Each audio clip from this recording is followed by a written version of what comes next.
Welcome to TechWire, a conversation about government, politics, and technology in California. My name is Christina Gagnier, and today I'm joined by Alex Castro, who's a partner with Corp. Alex, thank you for joining me again. My pleasure. Yeah. So you're a subject matter expert when it comes to project management. I've been sitting down and talking to various government leaders today, but what do you have to say about this? What do you have to say about what needs to be done in the state of California in regards to project IT management? Sure. You know, there's a lot of factors going on right now because the talent pool within the state is in flux. You've got a lot of very talented senior folks, but they're ready to end their careers, and you have some up-and-coming folks who probably have the capacity to do this work, but there's a bit of a gap in there. And so I think that there's three areas that really merit some consideration. One is that how is the state going to handle moving these folks into more authoritative roles, right? So right now the state works very much with groups of people who know the processes very well, were brought up through the processes.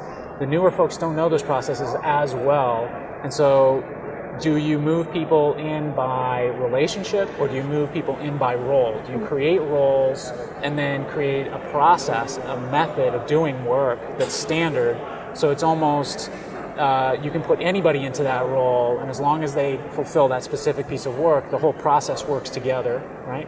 Or do you continue down the path of the current process, which is, hey, I know how to do this work, I did it at this other agency, I'm bringing that experience to you, and try to commingle it. And I think they have to make a decision going forward. That's going to really impact the ability for the state to continue to keep pace with a lot of the growth initiatives, especially the fact that a lot of young people aren't coming into the state as they were, 20, 30 years ago. And so the way that they think isn't being introduced. That young talent pool is not as robust as it used to be, and so there are challenges there. So those are a couple of components. And I think the third component is really being able to measure their readiness. How is this initiative something I should be even considering right now? I have a good business case for it. I have a good financial plan for it. It produces return. But do we even have the capacity to execute this right now? Because I have 15 competing initiatives. We don't have the right resource base. The people who are external to my initiative, they've got limitations, and even if I try to move forward on this, I'm going to run into so many obstacles that now is not the right time, or I need to shore up my resources internally. So I think those are some components that I think they need to consider in moving forward and getting a little bit more grounding of how to tackle some of these large-scale initiatives. Plus, as the keynote spoke today, is that the pace of this stuff is not slowing down. It's increasing more and more because constituents have more expectation, and the legislature has more expectation, and knowledge bases attritioning, and so there's just a lot of factors going on. So you brought up a key point, which is the state's workforce. Yeah. The workforce here is aging and having issue attracting younger talent. Yeah. How can the state tackle that?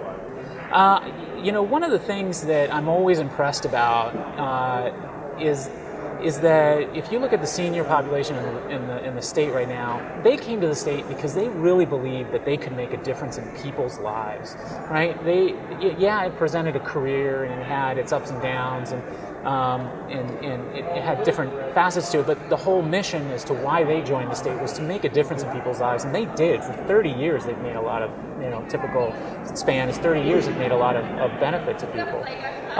Right now, that message is different, and so why younger people will come to the state, I think, has to be altered, but the core mission still has to remain the same, because at the end of the day, that's the largest reward. And so really being able to understand how to attract that talent, but then do we, as a state, continue to work within the context of these people have been trained specifically, and so do you rely on the ITLA class and their training to lead everything on a personality basis, because I know person X can do this and person Y can do that, or do you create, again, a standardized process of execution that people click in to those roles as needed depending on an agency? And so, it's a tough question to answer, and part of that answer is how do they shape that message to bring people in, but who continue to carry that value of we want to make a difference to the place we live. So you often hear the term change management come up when you talk about project delivery and project management. And we've just spoke about, the diversity of, the workforce, the diversity of the talent that they're bringing, the diversity of the voices that are now in the room when it comes to government. So how can change management effectively work? Change management is something that has to be like electricity on a project. It's just part of the process. It's not this sort of thing or sub-project you do. It's just integrated into every single step. So business analysts need to know how to do the change management. Project managers need to know how to apply the change management.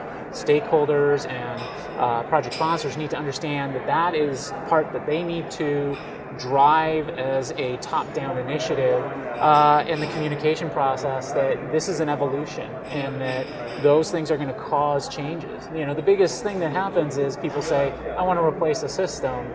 I just want new technology, but I want all the processes to stay the same. And that doesn't work, right? And so what happens is naturally things get consolidated, things get automated, and suddenly people are very insecure because they're not understanding their role going forward, especially in the fact that they may just know one set of talents. And that is not something that you do as a sub-project on the side. You have to initiate that when you initiate the effort. And you have to do that when you measure your readiness as to, are we even ready to address what we're going to do with this pool of people?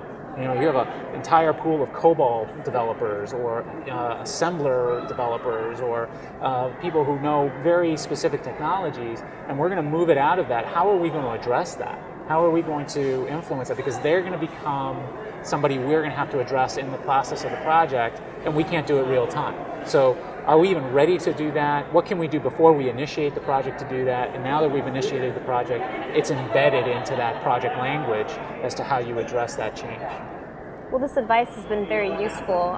One last question. So as it comes to a conference like this, I think it highlights the importance of the public and private sector speaking to one another about issues like this. What's one piece of advice that you could give to those in government service about project management? I think that really the answer is going to come from,